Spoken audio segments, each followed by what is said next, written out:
So Snyder, at the very end of this live stream commentary, thanks his fans, is going to sign off, and then mentions that BVS deserves a sequel, that they should make a sequel to Batman vs. Superman.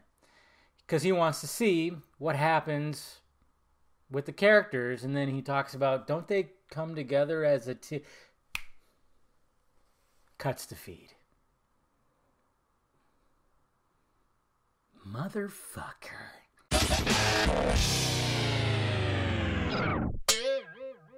What's happening, film friends? Dave the Film Junkie here. All right, let's talk about the live stream today. The Batman vs. Superman Zack Snyder director commentary live stream that happened on Vero early this morning. It was pretty great. I woke up at about 7:30, got out of bed about 7:45, got the coffee going, and just sadly there wasn't like a web link like there was for the Snyder events, but it was all right. I had it up on my phone, just had my phone propped up. I had my laptop for tweeting, and then, of course, I had the movie on the screen. And it was great, too, because I was trying to get it perfectly, trying to sync it perfectly, and there was like a little mishap where it actually did cut out, and we had to restart.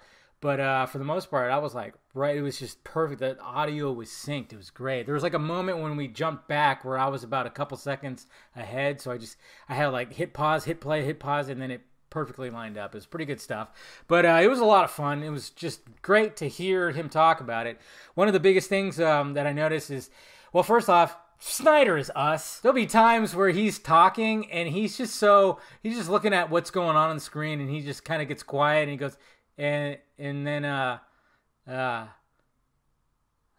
was great. I mean, the guy, fucking A, dude. He loves movies, and he knows he made something pretty damn good. It's always great when you make something and you're in awe, like, wow, I fucking made that. That was me right there. Trust me, I know what that's like. Not on his level. I mean, if I ever made a fucking movie like that, Jesus Christ. And then there was moments where he was looking through his storybooks that he brought, which was great, and he was showing all of us the storybooks. But sometimes he would take his eyes off the screen, and you're like, come on, no, I want you to talk about that. Sometimes he would, like, you're like, oh yeah, that's my car, and then he's going through, and then he'd make sound effects as he'd point at, like, stuff, and it was just cool to do that. You could tell at first he was probably going, is this thing gonna fucking work? Because he wasn't too sure with everything that's going on, but then he just really got into it, and he was just talking about a lot of things. So obviously I made notes. I mean, obviously there's a lot of notes that you can make of what he was talking about. I'm not going to go over every little thing because, I mean, this video could last like fucking 2 hours, which that could be fun, but no. Jimmy Olsen is actually Jimmy Olsen. That's right. I think we all had it in our head. I thought it was confirmed, but I guess not, that it might have not have been Jimmy Olsen. It was just this CIA guy just happened to get Jimmy Olsen's credentials. So it wasn't actually the kid Jimmy Olsen, the reporter, not really reporter, but takes the pictures and stuff. Not that Jimmy Olsen, but then he mentioned that, and this is why I hope that eventually Snyder can move into like a streaming show or something, because obviously he likes to really tell his stories. It's like, well, you only got this limited time. It's a movie, so I was like, you know what, Jimmy Olsen, he's this, and boom, he's dead. I always like it when people that hate him always bring that up. It's like, it's Jimmy fucking Olsen. Okay, I mean, yeah, cool. But no. He, of course, was talking about many things of sets and locations where they shot. He said Michael Cassidy, who played Jimmy Olsen, actually has a role in Army of the Dead. It was supposed to be a small role, and he ended up staying for a month, so he got a bigger role. So that's pretty cool. But he mainly was talking about all that stuff. He talked about how the football games were the first to be shot. And I remember that. I remember when they did that. I think they did that somewhere around here, and I was like, shit, I should go to it. I actually knew somebody who actually went to that when it was Gotham versus Metropolis. It was pretty much the first thing they shot, but it was a metaphor, and you really don't think about that, but it was pretty much a metaphor. I guess you could really take that as that, because it's Gotham versus Metropolis, Superman versus fucking Batman.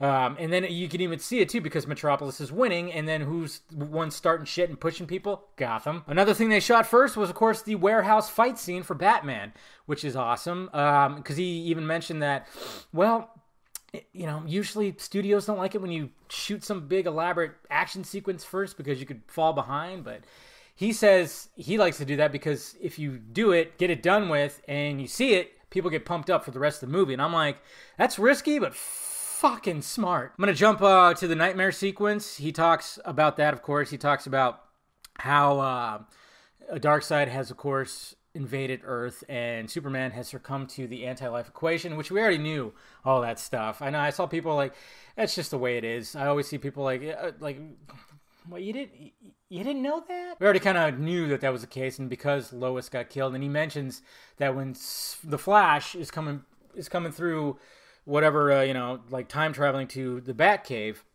obviously he's on the cosmic treadmill. He even mentions that he's on the cosmic treadmill. And in the future, obviously Cyborg is doing that. He can only do the 2 points thing, which he mentioned last year at the Snyder event, how they determine how you time travel. And I guess Bruce asked Victor, like, okay, so which one do you think he's going to land? He has to land on the closest time to warn past Bruce of, hey, don't kill Lois. Superman's gonna lose his shit. And Victor said, this spot. And he goes, we'll do the other one, because obviously if you pick that one and nothing changed, we're still in this timeline. So smart Bruce Wayne. And we talked a bunch about that the anti-life equation, it's within him. He succumbs to it because Lois is his world. It's all just linked up. I mean, it's great how everything is. And when you hear him talk about it, regardless of what people that hate him say, it's like, you just go, how the fuck do you not like this movie? Metaphors and symbology that he talks about. I mean, my God, you have, when he was talking about Superman, okay, and he really talked deeply about how he approached Superman and how, not so much how Man of Steel was, because obviously that's established Superman and got him going, but now that he's in the limelight, now when he's doing like these magnificent things, he just sees himself as, well, I just grew up in Kansas. I'm just trying to do the right thing. That's all I'm trying to do. But when he's in Mexico, with all the Day of the Dead people, and he rescued people out of that burning building, and they're all reaching for him because they're like, oh my God, this is a God. It's just you could see it's just him like going, whoa, whoa, because he sees himself as just a fucking kid from Kansas. That's it. And that's what I liked about too when he talks about Clark, Bruce, and Lex, and how their backgrounds, where they grew up. You basically have Clark, who is a god and could do many things, but he grew up on a fucking farm, so he was all about the earth and all of that. Then you got Bruce, who's a human being, but he grew up in more like an industrial type place. And then same thing almost with Lex, but he grew up in a very toxic environment. And it's just the way that he explained all that was just like, again, the fuck, what? Superman has this very clean morality, but there's so many gray areas. And that's what they really established, because people are looking at him as God, but then people fucking hate him. I specifically liked it when the Senate hearing, when the explosion happened, and of course he's pulling people out and he's standing there and he's looking around, and I didn't really think about this until he mentioned it. It's the fact that Superman is now looking around and going, I am helpless. I can't do anything for these people anymore. That's when you see that paramedic go, hey, we got it from here, because it's in their hands now. He already fucked up and didn't see the bomb coming, and now all these people are hurt, and he can't do a single thing because he's all about rescuing. He can't do anything else besides that. Maybe there should be a Superman where he learns how to be a paramedic. Although he kind of did with Man of Steel when Lois had the thing and he fucking burned it. Again, people that say that this man does not understand Superman, my God, I mean, there's more to it as well when it comes to the part when he walks up the mountain and he sees his dad. He goes, is it a ghost? Is it a vision? What exactly is it?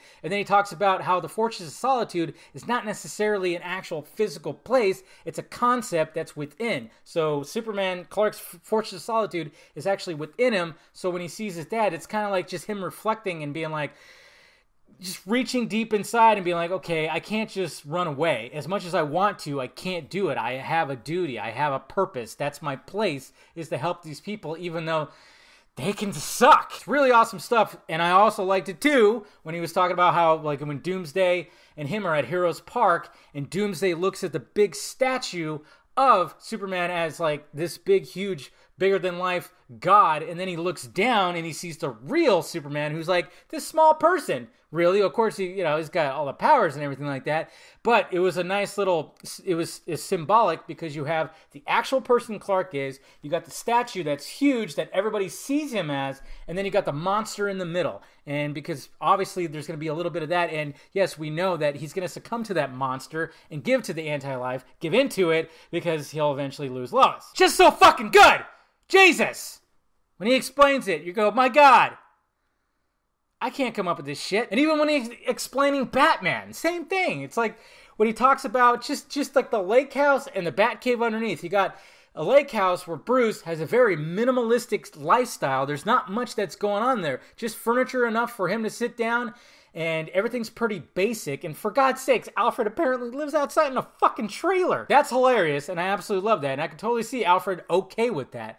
But underneath, so you got this minimalistic lake house on top that's not really anything too extravagant. And then underneath, you got this super complex bat cave. And that's almost like symbolic to Batman himself. It's just stuff like that you don't really think about until he fucking points it out. Another thing talking about Batman and, you know, basically this whole story, obviously the whole Superman stuff and him trying to find his place. Then you also got Batman and the whole story, and this is the reason why, of course, he wanted to show the Wayne murders again, and was the fact that ever since then, it's just been growing that Bruce was eventually going to lose his way.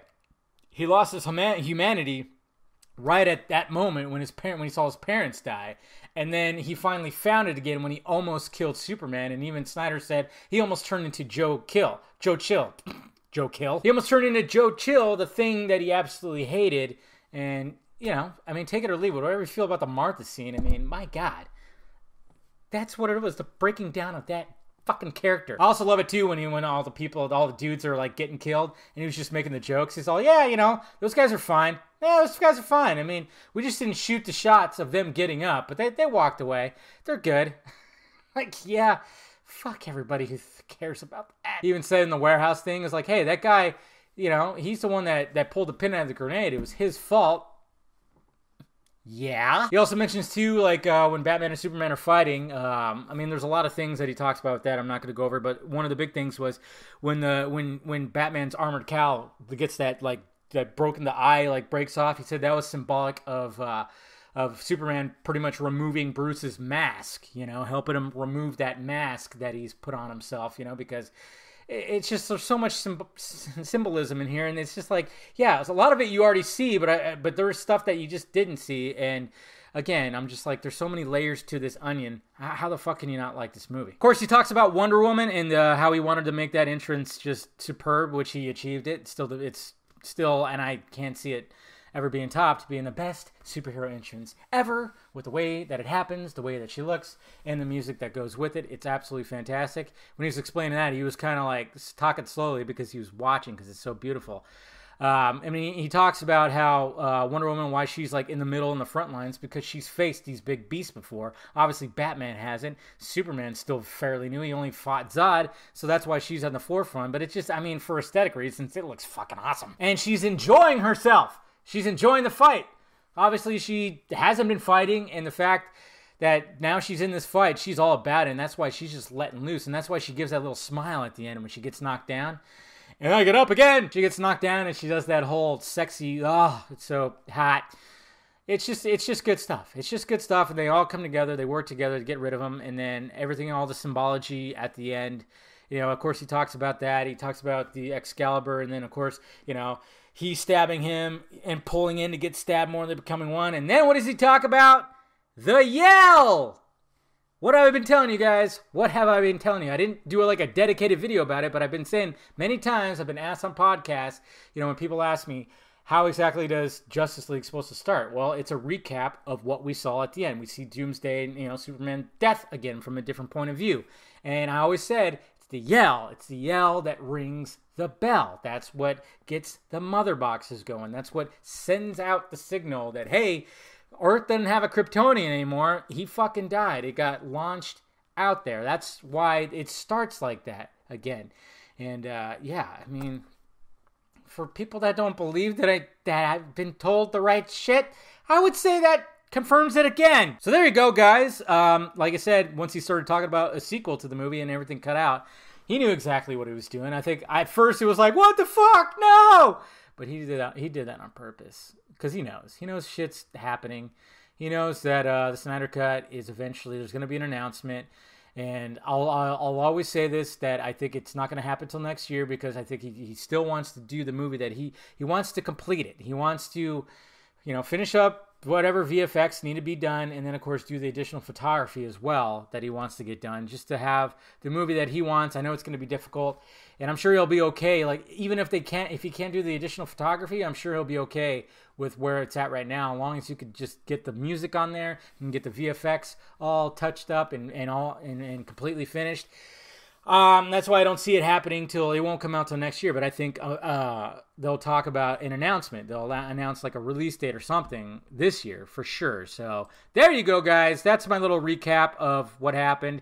Hopefully, if you guys missed it, you can find a link somewhere and then sync it up and watch it with them. Like I said, there's like one time where it does fuck up, so you'll have to start again. It's like right when Superman is entering the Senate. So yeah, you'll have to do stuff like that. And yeah, it's good times. And it was good times even doing the watch last night, even though it got blocked because it got copied right at the very fucking end. Like the music a little bit at the end, that's where it got it.